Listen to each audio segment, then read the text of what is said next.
Dans la quête de solutions à ces ambitions de développement, notamment l'ambitieux plan de développement contenu dans la SND 30, la stratégie nationale de développement à l'horizon 2030, les autorités camerounaises, à travers l'API, l'Agence de promotion des investissements, actionnent le levier de l'attraction des investissements directs étrangers. Le Forum d'investissement Cameroun-Émirats Arabes Unis, tenu du 1er au 5 août 2023 à Yaoundé au Cameroun, est l'une des actions pour stimuler le développement par la contribution des investissements directs étrangers. Pour la réalisation des objectifs de la SND 30, il faut lever 88 000 milliards de francs CFA. L'idée est d'attirer les investissements étrangers directs des Émirats Arabes Unis. Nous nous concentrons davantage sur les investissements et nous voyons les tendances qui se dessinent actuellement aux Émirats Arabes Unis vers les pays africains. Nous constatons qu'il y a une forte tendance à l'investissement vers l'Afrique, qu'il y a beaucoup d'argent et beaucoup d'investisseurs intéressés par l'investissement en Afrique. Nous essayons donc de saisir cette opportunité pour nous assurer que nous pouvons attirer des investissements étrangers directs dans le pays afin qu'ils aient un impact sur le développement global, mais aussi sur le transfert de compétences dans le pays. Pour ce premier rendez-vous économique du genre, un cadre juridique favorable aux affaires, c'est ce que recherchent les investisseurs émiratis. Une délégation de 32 personnes représentant 22 entreprises exerçant dans des domaines variés, l'agro-industrie, l'énergie renouvelable, la logistique, les infrastructures et même les services d'expertise, avec pour chef de file le directeur exécutif du Centre du commerce et des échanges des Émirats Arabes Unis, est venu toucher du doigt le potentiel camerounais en termes d'investissement. Le Cameroun regorge d'un important potentiel d'investissement dans tous les domaines. Sur le seul secteur de l'agroalimentaire, par exemple, le potentiel d'investissement est assez significatif. Sur une demande de 593 875 tonnes de riz par an, le Cameroun n'en produit que 20,5% et donc un gap de 79,5% résorbé par l'importation. Dans le secteur maïs, sur une demande de 3 139 500 tonnes par an, l'on note un gap de 17%, idem pour la fourniture de viande. Sur une demande de 56 000 tonnes de viande de porc l'an, le Cameroun accuse un gap de 45%. Cameroon is a land of opportunity, and there are so many opportunities that we can talk of. We have about 500 million. Le Cameroun est une terre d'opportunités et il y a tant dont nous pouvons parler. Nous dépensons environ 500 millions de dollars par an pour importer des produits agricoles tels que le poisson. Pour le riz, nous dépensons environ 250 millions de dollars pour l'importation. Dans certains domaines agricoles où nous avons un avantage concurrentiel et où nous pouvons produire, nous importons encore beaucoup. Nous avons identifié des investisseurs aux Émirats Arabes Unis qui sont très intéressés par des investissements dans certains de ces domaines.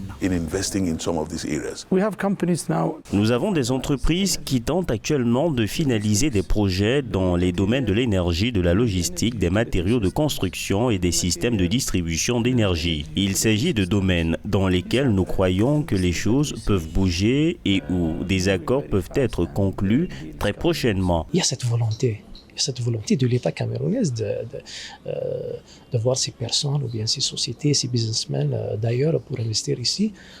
Le rendez-vous économique, qui s'est décliné en table ronde, rencontre d'affaires B2B et B2G, a bénéficié aux structures en quête de solutions innovantes pour l'amélioration de la qualité des services à offrir. C'est le cas de la Camwater, la structure en charge de l'approvisionnement et la distribution de l'eau potable au Cameroun et dont l'administrateur général a examiné la solution que propose Hussein Darwish, représentant de IMS International, à travers une technologie de gestion informatisée et digitalisée qui permet d'évaluer la consommation de chaque ménage connecté au réseau de distribution d'eau. Nous avons un bouquet de projets pour apporter des solutions aux besoins d'approvisionnement en eau des populations camerounaises. Ces bouquets de projets représentent des solutions aux problèmes auxquels font face les populations et il faut justement des ressources pour les financer. Et ici, en l'occurrence, nous avons trouvé une solution qui correspond à cela. La facturation par un comptage automatique et avec report par voie dématérialisée des différentes informations vers une application, un serveur via une application dédiée. La sécurité des documents est, entre autres technologies, l'une des solutions proposées à ce forum par les Émiratis. Abdullah Abdou Eida propose des dispositifs et autres kits qui permettent la sécurisation de tout document officiel et autres courriers ou plis fermés. Our products are very important for this region. Nos produits sont très importants pour cette région. Nous avons décelé un certain potentiel que nous pouvons soutenir et pour lesquels nous pouvons aider le gouvernement. Ce que nous faisons, c'est sécuriser les documentations pour les entités gouvernementales et bien sûr pour le secteur privé. Nous faisons de notre mieux pour regrouper les caractéristiques de sécurité du monde entier et les intégrer dans un produit. Par exemple, la carte d'identité nationale. La carte d'identité nationale est la plus importante à sécuriser. Pourquoi? Parce que certaines personnes essaient de la falsifier.